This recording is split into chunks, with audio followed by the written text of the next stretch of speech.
السلام علیکم ناظرین، آپ دیکھ رہے ہیں ایزی ایچ انٹرٹینمنٹ، میں ہوں ظہیر احمد۔ ناظرین، نومبر کے مہینے میں ہم نے کوشش کی کہ زیادہ سے زیادہ وحید مراد صاحب کے حوالے سے بات کی جائے، خصوصی طور پر ان کے حوالے سے بات کی جائے۔ آپ لوگوں نے اس کو دیکھا بھی، ہم نے زیادہ ویڈیوز اسی چیز پہ بنائی، انٹرویوز بھی کیے، کچھ چیزیں بھی آپ کو دکھائیں۔ ہماری بڑی لیجنڈ اداکارہ ہیں بشرا انصاری صاحبہ، انہوں نے اس وحید مراد صاحب کے حوالے سے کیا میسیج اپنا ریکارڈ کروایا وہ بھی ہم آپ کو سنوائیں گے۔ اس کے علاوہ زیبا شہناز، کیونکہ ہیرو فلم دیکھنے ان کی فیملی کے ساتھ بھی گئی تھی، انہوں نے بھی کچھ اس حوالے سے بات کی، وہ بھی ہم آپ کو سنوائیں گے۔ لیکن اصل میں ہم آپ کو آج جو بعد میں دکھائیں گے وحید مراد صاحب کا وہ انٹرویو جو کہ اخبار جہاں میں انہوں نے ایس طلعت رؤوف صاحب کو دیا تھا، وہ آپ کو بتائیں گے کہ انہوں نے کیا کہا تھا۔ کچھ جو اس کے امپورٹنٹ حصے ہیں وہ آپ کو پڑھ کے سنا دیں گے، دیکھ بھی لیں گے، اور بعد میں ہم یہ ڈسکرپشن پہ یہ ڈال بھی دیں گے یوٹیوب کے اوپر، تاکہ آپ لوگ اس انٹرویو کو مکمل طور پر پڑھ سکیں۔ سب سے پہلے ہماری لیجنڈ اداکارہ، مانی ہوئی اداکارہ جن کا کوئی ثانی نہیں ہے، اپنی مثال آپ ہیں، بشرا انصاری صاحبہ، انہوں نے وحید مراد صاحب کے حوالے سے کیا بات کی، ان کی بھی ملاقات تھی ان کے ساتھ، ایک آدھ بار ہوئی، انہوں نے بتایا وہ کیا کہہ رہی ہیں وحید مراد صاحب کے حوالے سے، یہ ذرا سن لیجیے۔ السلام علیکم جی، میرا نام بشرا انصاری ہے، اور آج جس ہستی کے لیے مجھ سے کچھ بات کرنے کو کہا گیا ہے، میں کیا کہوں، وہ تو ایک اپنی ذات میں ایک ایسی پرسنالٹی تھے جن کا کوئی میچ نہیں تھا۔ ایک بہت ہی یونیک قسم کے ہیرو تھے جن کو کہ ہم کبھی بھولتے نہیں اور نہ بھول سکتے ہیں۔ بہت ایک چارمنگ سی پرسنالٹی تھی، اور وحید صاحب سے میری خوش قسمتی کہ میں ان سے ایک دفعہ ملی، اتفاق سے وہ کچھ مہینوں بعد چلے گئے اللہ کے پاس۔ لیکن ایک میرا تعلق یوں رہا کہ میں وحید مراد صاحب کے لیے جو ٹریبیوٹس ہوتے تھے، بہت اچھی ایک وہ تھی روایت تھی، تو میں ہوسٹ کیا کرتی تھی اکثر۔ میرے خیال میں نے 4 سے 5 ان کے وحید مراد شو ان کے جانے کے بعد ہی ہوسٹ کیے تھے۔ اس میں ان کی یادیں، پھر محمد علی صاحب آتے تھے، زیبا آتی تھیں، اور بہت سے لوگ ان کے ساتھ جنہوں نے کام کیا تھا وہ مہمان ہوتے تھے، پھر میں ان سے باتیں کرتی تھی، وحید صاحب کو یاد کرتے تھے، ان کی بیگم اور سب لوگ۔ تو ایک بڑی خوبصورت روایت تھی جو اب ختم ہو گئی، افسوس کی بات ہے۔ اور بس کیا کہوں، ان کی ایک ایک ادا، ان کا سٹائل، ان کا گانا پرفارم کرنے کا سٹائل، وہ سب کچھ اتنا انوکھا تھا کہ ان کی طرح کا کوئی تھا ہی نہیں۔ بہرحال ایسے لوگ جب چلے جاتے ہیں تو جاتے نہیں ہیں، دراصل وہ ہماری یادوں میں ہمیشہ زندہ رہتے ہیں، تو ہم ان کے لیے دعائی کر سکتے ہیں، اللہ تعالیٰ ان کو وہاں بھی پیار سے رکھے۔ یہ تھی بشرا انصاری صاحبہ۔ زیبا شہناز صاحبہ، ہم نے آپ کو بتایا تھا جب ہیرو فلم لگی تھی 85 میں، جنوری 85 میں، تو یہ بھی اس فیملی کے ساتھ دیکھنے کے لیے گئی تھی فلم، اور وحید مراد صاحب کے حوالے سے زیبا شہناز صاحبہ نے کیا بات کی ہے وہ سن لیجیے۔ السلام علیکم۔ آج میں ایک ایسے ملک کے پاکستان کے بیٹے کے لیے بات کر رہی ہوں جن کا نام تھا وحید مراد۔ پاکستان فلم انڈسٹری کا ایک ایسا چمکتا ستارہ جو پاکستان کے نام کے ساتھ ساتھ قائم و دائم رہے گا۔ وحید مراد پاکستان کے پڑھے لکھے ان فنکاروں میں سے تھے جنہوں نے ماشاءاللہ پاکستان کا نام دنیا بھر میں اس زمانے میں روشناس کرایا جب بہت کم ملکوں میں پاکستان کا نام لوگ جانتے تھے۔ وحید مراد ایک ایسے اچھے گھرانے سے تعلق رکھتے تھے جہاں ان کے والد صاحب خود پاکستان فلم انڈسٹری کے ڈسٹریبیوٹر تھے اور پاکستان فلمز کے مالک تھے، اور وحید مراد نے اپنی پروڈکشن سے ہی اپنے کام کا آغاز کیا۔ اس سے پہلے ایک فلم اولاد کی تھی، لیکن ہیرا پتھر کے بعد انہوں نے مسلسل ایک اچھی ٹیم بنا کے پاکستان فلم انڈسٹری کو بہت خوبصورت فلمیں، ارمان، احسان، اشارہ جیسی فلمیں دی، اور اس کے علاوہ دوسرے پروڈکشن میں جو کام کیا وہ بھی ان کے نام کے ساتھ نمایاں تھا۔ وحید مراد صاحب نہ صرف پاکستان بلکہ دنیا بھر میں پہچانے جاتے ہیں اردو اور ہندی جاننے والوں کے درمیان، اور ماشاءاللہ ان کا نام پاکستان فلم انڈسٹری کی فلموں کے لیے کامیابی کی ضمانت تھا۔ اللہ پاک پروردگار وحید مراد صاحب کو جنت الفردوس میں جگہ دے۔ وہ پاکستان کا ایک ایسا بیٹا جس پہ پاکستان کو وجہ طور پہ فخر ہے، اور ہم سب وحید مراد پر فخر کرتے ہیں کہ ماشاءاللہ وہ ہمارے ملک میں پیدا ہوئے اور ہمارے ملک کا سرمایہ تھے۔ ناظرین، یہ زیبا شہناز صاحبہ تھی، ان کا بھی آپ نے سنا، بشرا انصاری صاحبہ کا بھی آپ نے سنا۔ ابھی ہم ایک تھوڑا سا وہ کمپٹیشن تھا جس کی ہم نے 2 ویڈیوز بنائی، وہ ججز کے پاس جا چکی ہیں، ان کا جیسے ہی نتیجہ آئے گا ہم آپ کو بتا بھی دیں گے، کون کون پہلے دوسرے تیسرے نمبر پر آیا ہے وہ بھی بتا دیں گے، انعام کے حوالے سے بھی آپ کو بتائیں گے۔ میرے خیال میں اس میں زیادہ سے زیادہ 4 5 6 7 دن لگ جائیں گے سارے پروسیس میں، پھر آپ کو بتا دیں گے کہ کون کون ودر ہے۔ میں نے جیسے بات کی کہ اخبار جہاں میں ایس طلعت رؤوف صاحب نے، بڑے مانے ہوئے فلمی صحافی تھے، انہوں نے وحید مراد صاحب کا انٹرویو کیا تھا۔ وہ انٹرویو اخبار جہاں میں جب آیا تو اس حوالے سے اس میں کیا کیا چیزیں تھیں، کیا کیا خاص خبریں تھیں، وہ ہم آپ کو دکھاتے ہیں۔ امید ہے کہ آپ کو یہ چیز بھی پسند آئے گی۔ وحید مراد صاحب کا آپ کو تصویر نظر آ رہی ہے جناب، 2 3 تصویریں ہیں، اس میں مین سرخی ہے فارمولہ فلموں سے پیچھا نہیں چھوٹ سکتا، یہ ہے۔ اور دوسری جو نیچے بڑی خبر لگی ہوئی ہے، میں نے بھی ایسی فلمیں بنائی جو عوام کو پسند آ سکے، وحید مراد کا اظہار حقیقت، یہ ہے۔ اور جن دنوں میں یہ کراچی گئے ہوئے تھے ان دنوں میں یہ انٹرویو کیا گیا ہے ناظرین، جب مانگ میری بھر دو کی شوٹنگ تھی ایسٹرن فلم اسٹوڈیو میں، وہاں پر طلعت رؤوف صاحب نے ان کا یہ انٹرویو کیا تھا۔ تو وہاں پہ کراچی کے، ویسے تو انہوں نے کراچی کے حوالے سے بات کی کہ کراچی کے اندر فلمیں کیوں نہیں بنتی یہاں پہ، تو انہوں نے بتایا کہ وحید مراد صاحب نے کہ اب تو زیادہ تر جو حصہ ہے ایسٹرن اسٹوڈیو کا لکھا ہوا ہے، شروع میں آپ دیکھ سکتے ہیں پہلے جو 2 کالم ہیں اس میں یہی والی خبریں ہیں۔ تو صحافی نے پوچھا کہ آپ یہاں پہ فلمیں کیوں نہیں بناتے ہیں، انہوں نے کہا جی انہوں نے پہلے تو یہ کہا کہ جب کویشچن پوچھا گیا کہ جب آپ فلمیں بناتے تھے ایسٹرن اسٹوڈیو میں اور آج مانگ میری بھر دو کہ جب شوٹنگ کرنے کے لیے آئے ہیں اتنے سال کے بعد، آپ کو کیسا لگتا ہے؟ انہوں نے کہا کہ زیادہ تر حصہ جو ہے اس اسٹوڈیو کا وہ تو فیکٹریوں کی نظر ہو چکا ہے، تو اب وہ والی چیز تو نظر نہیں آتی یہاں پہ، لیکن بہرحال یہ ہے۔ پھر ان سے پوچھا گیا کہ آپ یہاں پہ فلمیں ابھی بھی اگر بنانے کے لیے تیار ہیں، انہوں نے کہا کہ میں کیونکہ لاہور میں سیٹل ہو چکا ہوں، میرا وہاں پہ گھر ہے، میری بیٹی ہیں جو کہ وہاں پہ پڑھتی ہیں، وہاں میں سیٹ ہو چکا ہوں، اس وجہ سے یہاں پہ آنا میرے لیے کوئی اتنا آسان نہیں ہے۔ تو انہوں نے لکھا ہے کہ میں اپنا گھر ایک بار شفٹ کر چکا ہوں لاہور میں، وہاں میری بچی پڑھ رہی ہے، وہاں سیٹ ہو چکا ہوں، میرے لیے یہاں فلم بنانا مشکل ہے۔ وحید نے کہا کہ فلم کی شوٹنگ کر لینا بڑا کام نہیں ہوتا، دراصل شوٹنگ کی تیاری، اس کی پلاننگ بڑا کام ہوتا ہے اور یہ کام دور بیٹھ کر نہیں کیا جا سکتا۔ وحید نے کہا کراچی کے فلم ساز کوشش کریں تو یہاں فلمیں بنائی جا سکتی ہیں، جب یہاں فلمیں بنایا کرتا تھا میں، یہاں پہ جب یہ فلمیں بنایا گا تو میں لاہور سے آرٹسٹ بلایا کرتا تھا،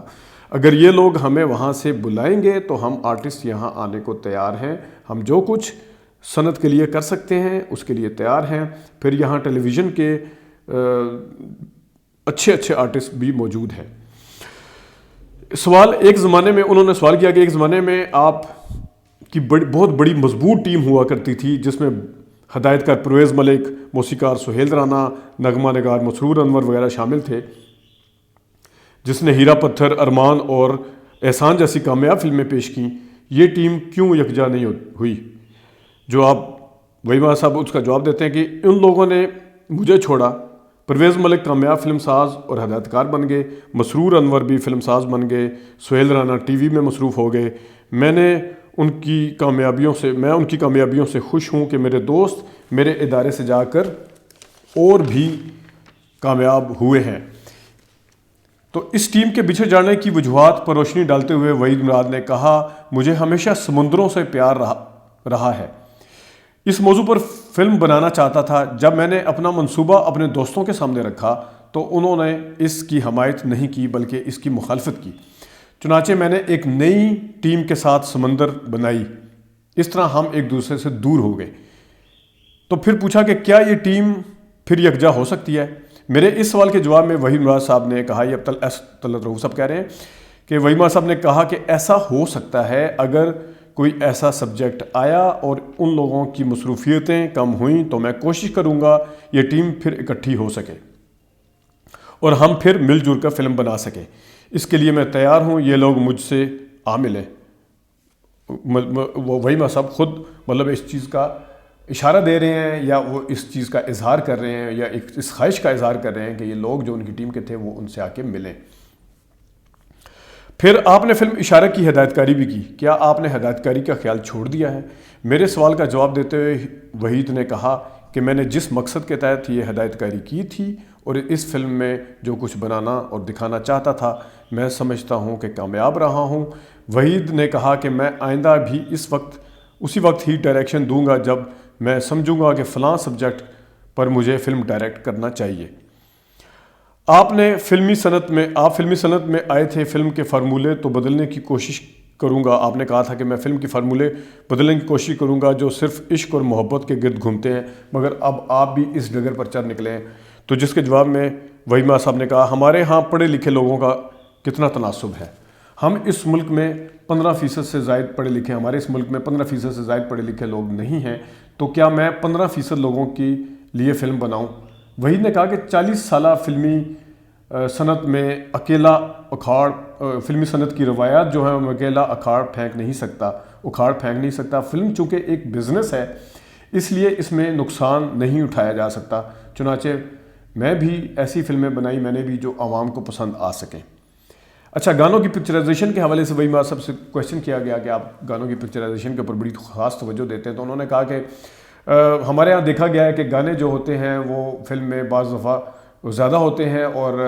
کچھ لوگ جو ہیں اس میں بور بھی ہونا شروع ہو جاتے ہیں، اور جو پکچرائز کروانے والے یعنی آرٹسٹ ہیں وہ بھی اس کو اتنے بس بوجھ اتارتے ہیں اپنے اوپر سے، انہوں نے کہا کہ وہ بھی اس کے اوپر کوئی خاص توجہ نہیں دیتے۔ تو میں نے کہا کہ فلم کا یہ شعبہ جس کے اتنے گانے ہیں، اس کو بھی اچھے طریقے سے پکچرائز کراؤں، محنت کروں اس کے اوپر بھی، تاکہ لوگوں کو یہ والا جو سیگمنٹ ہے یا یہ جو گانوں والا حصہ ہے یہ لوگوں کو بور نہ کرے، بلکہ لوگ شوق سے دیکھیں۔ تو ناظرین، آپ نے پھر دیکھا بھی ہوگا کہ وحید مراد صاحب کے گانے جو پکچرائز کروانے کا جو انداز تھا، جو سٹائل تھا، وہ اتنا پاپولر ہوا کہ لوگوں نے اس کی نقل بھی کرنے کی کوشش کی، اور وہ اتنا لائٹ انداز میں گانا پکچرائز کرواتے تھے، اس کو بالکل بھی بوجھ نہیں سمجھتے تھے، اور غیر ضروری طور پر ان کا کوئی فٹ ورک،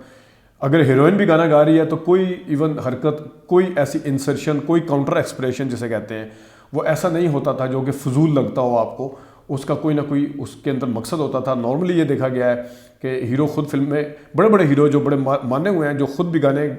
پکچرائز کرواتے تھے تو بوریت کا شکار ہوتے تھے، اور اتنا انجوائے کر کے نہیں کرتے تھے۔ جب انسان خود بور ہو رہا تو دیکھنے والے کو وہ کیا انجوائمنٹ دے سکتا ہے، یا کیا اس طرح اس کو انجوائے کروا سکتا ہے۔ تو لیکن وحید مراد صاحب اس کے برعکس تھے، اور اسی طرح فلم کی ہیروئن اگر گانا گا رہی ہے تو ہیرو کبھی چل کے ادھر جا رہا ہے، کبھی ادھر جا رہا ہے، وہ بھی پتہ چل رہا ہوتا تھا کہ سر سے اتارنے کی والی بات ہو رہی ہے، لپیٹنے والی بات ہو رہی ہے۔ لیکن وحید مراد صاحب نے اس سیگمنٹ کے اوپر خصوصی توجہ دی، جس کی وجہ سے ان کو خصوصی مقام بھی ملا۔ پھر ان سے پوچھا گیا کہ پنجابی فلموں سے دور کیوں ہو گئے؟ انہوں نے کہا کہ پنجابی فلمیں جو ہیں وہ اب زیادہ مار دھاڑ والی بن رہی ہیں۔ جاپان میں بھی انہوں نے جاپان کی مثال بھی دی، انہوں نے کہا کہ وہاں پہ بھی اس طرح کی فلمیں بنتی تھیں، تو یہ زیادہ مار دھاڑ والی فلمیں، میں اس طرح کا ہیرو نہیں ہوں۔ پھر اتراؤ چڑھاؤ کے حوالے سے بات کی، انہوں نے کہا کہ میں نے بھی 15 سال ہو گئے، میں نے ایسے بحرانوں کا مقابلہ کیا ہے کہ شاید کوئی اور نہ کر سکتا، تو میں آج بھی فلمی صنعت میں میری آج پھر سے کامیابیاں ہوئی ہیں، مجھے پھر سے کامیابیاں ملی ہیں۔ پھر شاہد صاحب کے ساتھ مقدر فلم کی بات پہ صحافی صاحب نے ان سے پوچھا کہ آپ اور شاید مل کے مقدر فلم بنا رہے ہو، کہا جی مقدر فلم ابھی مکمل اس وجہ سے نہیں ہو سکی، شاید اس میں ہم دونوں کی کوتاہی ہے، لیکن انہوں نے ایک اور بات کی، انہوں نے کہا کہ مقدر فلم کے بعد بھی فلم سازی میں جاری رکھوں گا۔ پھر بھارتی فلموں کے حوالے سے انہوں نے بات کی کہ بھارتی فلمیں آنی چاہیے یا نہیں۔ انہوں نے کہا کہ بھارتی فلموں کے آپ پاکستانی فلموں کے لیے سینما یہاں پہ موجود نہیں ہے، تو بھارتی فلمیں کیسے آنی چاہیے؟ ہاں، وی سی آر کے حوالے سے انہوں نے بات کی کہ وی سی آر پر غیر قانونی طور پر یہ فلموں کی نمائش ہوتی ہے، جو کہ غلط بات ہے، لیکن اس کا فائدہ ایک یہ ضرور ہوا ہے کہ ہمارے لوگوں کو پاکستان میں پتہ چلا ہے کہ بھارتی فلمیں کتنے پانی میں ہیں، کیونکہ ہمارے ہاں پہلے بغیر دیکھے یہ سمجھا جاتا تھا کہ بھارت کی ہر فلم اچھی ہوتی ہے، مگر ایسا نہیں ہے۔ پھر وحید مراد صاحب نے کہا کہ میں نے بھی کئی بھارتی فلمیں دیکھی ہیں جو کہ مجھے بھی محسوس ہوا کہ ہماری فلمیں ان کی فلموں سے کسی طور پہ بھی کم نہیں ہیں۔ فلمی صنعت کو بحرانوں کا میں نے جس طرح پہلے سے ذکر کر دیا۔ اچھا، بحران کے حوالے سے انہوں نے یہ بھی کہا کہ میں نے فلمی صنعت میں آنکھ کھولی، 15 سال گزارے، بحرانوں سے مقابلہ کیا، اور کوئی شاید اس طرح کا مقابلہ کر سکتا، مگر میں آج بھی موجود ہوں۔ پھر انہوں نے کرکٹ کی مثال دی، انہوں نے کہا کہ ہر ہیرو ضروری نہیں کہ اپنی ہر فلم ہی کامیاب دے گا، انہوں نے کہا اس کی مثال کرکٹ کی ہے۔ اس زمانے میں ظاہر ماجد خان یا ظہیر عباس مشہور تھے، انہوں نے ان کی مثالیں دی کہ ماجد خان بھی بعض دفعہ 0 پہ آؤٹ ہو جاتے ہیں، اور ظہیر عباس بھی ہر بار ڈبل سینچری نہیں کر پاتے۔ یہ انہوں نے مثال دے کے بتایا کہ ہیرو جو ہوتا ہے وہ اس کا بیڈ پیچ چلتا ہے، آتا ہے، ناکام بھی ہوتا ہے، کامیاب بھی ہوتا ہے، اور ہر وقت وہ کامیاب فلمیں نہیں دے سکتا۔ پھر ایک کویشچن ان سے پوچھا گیا کہ عمومی طور پہ دیکھا گیا کہ جوڑیاں جو ہیں وہ ہیرو اور ہیروئن کی مشہور ہوتی ہیں، لیکن آپ کی جوڑی جو ہے محمد علی کے ساتھ بڑی مشہور ہوئی۔